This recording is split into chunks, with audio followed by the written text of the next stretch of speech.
A Marine Kingdom agent overcomes pastors through fornication and replaces their anointing with demonic power. By Gracia of Libreville, Gabon. A Marine Kingdom agent overcomes pastors through fornication and replaces their anointing with demonic power. Everything started from my birth through the name I was given. It culminated when my father and mother got divorced. My mother gave me the name of Gracia, which is the name of a water siren that dwells and rules in the Pacific Ocean. After their divorce, my mother sent me to live with her senior sister. When I was living there, things were really not good for me and my education. I became a delinquent and started to go out with women. I got myself into lesbianism. I was also going out with men. I became a prostitute. Then my auntie decided to hand me back to my mom. When I got back to my mother, I began to hang around with girls who were in beauty and fashion. I discovered and became attracted to the celebrities' lifestyle, and I had the desire to be rich and recognized. I became fascinated with fame and the celebrity lifestyle, fashion, and music. I began to dream of becoming like them. I was especially struck by the Kardashian family. I wanted to be like them. Then one of my friends told me, "It is possible to get all this wealth and be beautiful. I can show you someone who can help you get where you want to go." That friend of mine was a Muslim, but she was also in the occult, and she was a Marine Kingdom agent. She failed to mention that the person she was talking about was not a human being. She said, "We are going to see a woman." But she did not specify that the woman was a siren in the Monde River. At this stage of my teenage life, I have become disrespectful to my mother. I did not care what she thought, and I have no consideration of what she was saying. I was doing what I wanted. I became rebellious and delinquent. I was going out when I wanted and coming back when I wanted. I was leading a hedonistic, libertine lifestyle. Then I went out with my Muslim friend that night. We went to the river. It was past midnight. We reached the river bank. My friends started to do conjuring and mystic prayer on the river bank. Then a mermaid came out of the river. She had a fish tail. She did not have a shirt on her upper part. I got scared, but I held myself together. The siren asked us, "Why have we summoned her?" Then the girl started to explain to the siren what I wanted and my aspiration. Then the siren asked her, "Does she agree to the terms of the covenant?" She said yes, and the siren asked me, "Do you agree?" I said yes. Then the siren said, "Everything will be okay." Then she asked us to bring 2 white candles, 2 red candles. She also asked for menstrual blood and 3 eggs. My Muslim friend assured me that there is no problem. She will gather all the things requested by the siren. Later she gathered the eggs, the candles, and the menstrual blood. Then 2 days later, we went back to the river at midnight. My friend started to do conjuring and summoning again. Then the siren appeared again. She came with a parchment.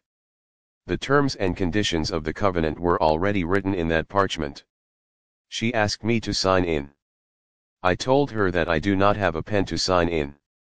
She cut me around my hand to allow my blood to drop, and she caused me to sign the covenant with my blood on that parchment with her.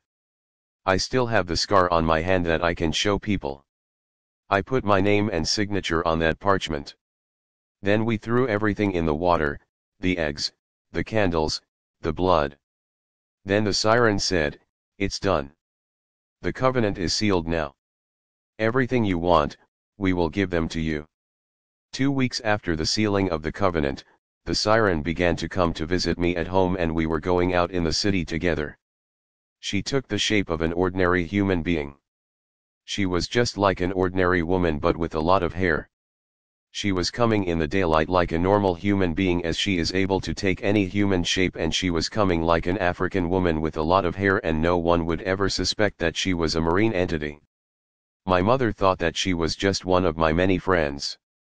I was no longer close to my Muslim friend who brought me to her. The siren became my closest friend. She commissioned me to sleep with married men in order to destroy their families. Every month I was given a specific number of men to sleep with.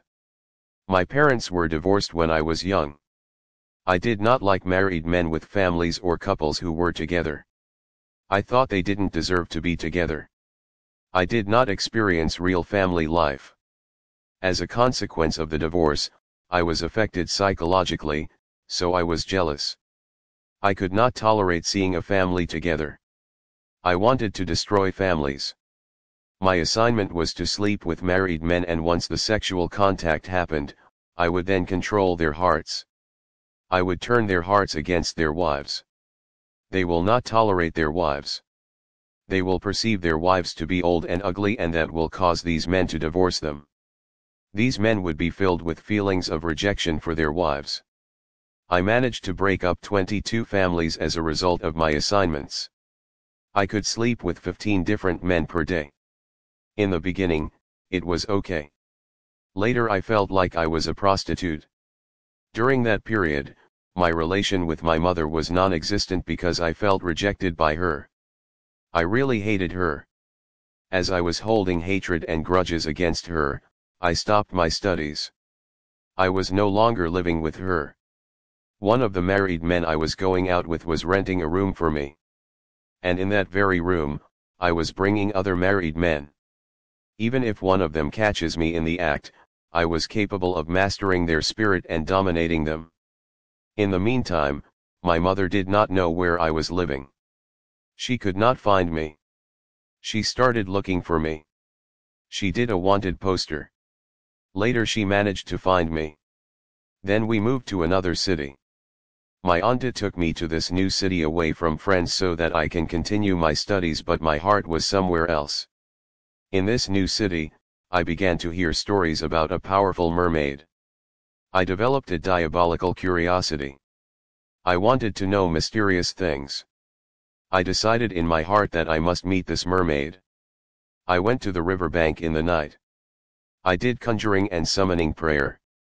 Then the siren appeared with her fish tail, but instead of fish scales, there were thorns all over her tail. She asked me, "What can I do for you and what do you want from me?" I replied, "I want to have a covenant with you." She asked me, "Are you sure?" I said, "Yes, I am." Then I signed a covenant with her. She gave me the power to cause deformation to fetus or babies in the womb just by a simple look. Later my relationship with my auntie deteriorated. It became confrontational. While living with her, my siren girlfriend was still coming to visit me. I did not mention my new covenant with the new mermaid. This new siren was feeding herself with the fetus flesh and blood. Eventually, I moved to Franceville, and over there, I established another covenant with another siren, but this one had shaved her hair and her scales were red and she wanted blood all the time. She was not easy. While working for this siren, I seduced 5 pastors. Pastors have different degrees of power or anointing. Sometimes I went to churches to check the pastor's levels. If a pastor is anointed, then I would have to leave my demons and siren at the door because of the anointing. I was always walking with 5 demons and my siren. They were invisible. When I come to church like that, I will ask for a consultation with the pastor. My demons would stay outside the church. While in consultation, I would just stare at the pastor in his eyes to seduce him. Once the pastor is seduced, I could then control and dominate him. Later I was then assigned to sleep with 30 men in 1 month. In this assignment, pastors were the prime target, followed by the married men. It was tough because other men were refusing and pastors were difficult. In this case, I would write their names on a blank sheet of paper and go to the river. I would break eggs on their names by quoting their names and doing incantations so that they can be dominated and forced to change their minds. I targeted pastors and I managed to seduce 5 of them. I was attending and joining churches for this purpose. Christians and pastors are always protected and barricaded in flames of fire. That is why my siren and demons had to stay outside when I attend churches. It is easy to know if a pastor is in truth or in sin or in holiness because Christians' aura and flames of fire are always very visible. One day I visited a church, but because it was a dead church, I managed to enter inside with my 5 demons and my siren. I asked to talk with the pastor. While talking, I managed to bewitch him through my eyes and I seduced him. The moment I had sexual contact with any pastor, what will happen is that the pastor's anointing will leave him and his flames will go off.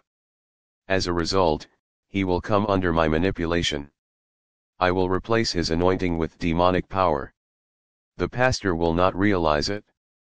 He will continue to pray for people. They will be healed, but that healing in itself is the transfer of demonic power I bestowed upon him. While sleeping with pastors or married men, there was also a transfer of demons. As a result, the people that the pastors pray for will have problems because the power he is releasing is not of God anymore. Now in that list of 30 people given to me by that siren to sleep with, pastors or men of God were the priority. So I had to sleep with 15 pastors and the remaining 15 were married men. When I reached the end of the month, I could not fulfill my obligation. Then the siren of Maunda said, because you are unable to fulfill your obligation, then you must in the minimum sleep with a pastor. I had to travel from church to try and seduce a weak pastor, which was not easy. As I was delinquent, I got pregnant. I had a baby. Although it was a cesarean, it was okay. The baby was kept by my sister who was a born-again Christian. Now the sirens were pressuring me to offer my baby as a human sacrifice to them, but thank God who kept the child. One day the siren came again and said, I want your child. As I was angry, I said, go get her. She is with my sister. Then the siren said, you gonna get her and bring her to me. She was upset as she feeds herself with babies and fetuses. When it was night, I went out of my body and I traveled to my sister's place, but because she was a born-again Christian, her house was surrounded and barricaded by flames of fire. I tried hard, but it was risky and dangerous. I said to myself, if I continue I could lose my life. I came back home. The siren asked, where is the baby? I replied, I tried but I could not. Maybe you should. But I don't know whether she went or not. After some time, I became pregnant again. I was forced to abort in order to allow the siren to feed herself with the baby. After I aborted my baby, she ate the baby and drank the blood. Later she asked for another baby for sacrifice. As I refused to give her my baby, she asked me to give my tube to her. I gave it to her. I no longer had a tube to give birth to a child. I no longer had menstrual blood. As I was in covenant with 3 sirens, one of them especially that of Maunda, I could meet her only through out-of-body travel or astral traveling. From my room, I will close the door to avoid suspicion, or I will go to the bush and I will lay down and do out-of-body travel. When out of the body, I can differentiate easily between a Christian and an unbeliever. I can also see the difference between Christians. There are newly converted Christians with little fire. There are backslidden Christians with the fire going off, and there are holy Christians full of flames of fire. When I do out-of-body traveling, I see a lot of things, especially about Christians. When a Christian sleeps in the night, a lot of things happen. When I fly in the night, there are just 2 categories of humans. There are Christians' houses surrounded by flames of fire, which is very dangerous, and there are non-Christian houses with no rooftops. We were able to enter this kind of house and sow bad things. Matthew 13:25. But while everyone was sleeping, his enemy came and sowed weeds among the wheat, and went away. We were also capable of seeing through the rooftops of newly converted baby Christians. We would then sow things that will cause them to sin, and the moment they sin, their little flames would be turned off. Sin makes the Christian unprotected. Their flames of fire will turn off and their protection removed. If a Christian is surrounded by flames, we will investigate whether he has non-converted friends. Once we identified one, we will sow things in him so that he becomes a stumbling block to that Christian. He will serve as a bridge to us. As a consequence, the protective flame covering the house will be removed because of sin. There was a Christian that was so hated by these mermaids. She insisted that I must sleep with that Christian at all cost. He went to Libreville. I followed him there, and over there, I was staying with my family. I made a decision that this Tuesday I have to sleep with him or I will cause him to die in an accident here in Libreville. I had an uncle and a friend. They invited me to a Christian crusade.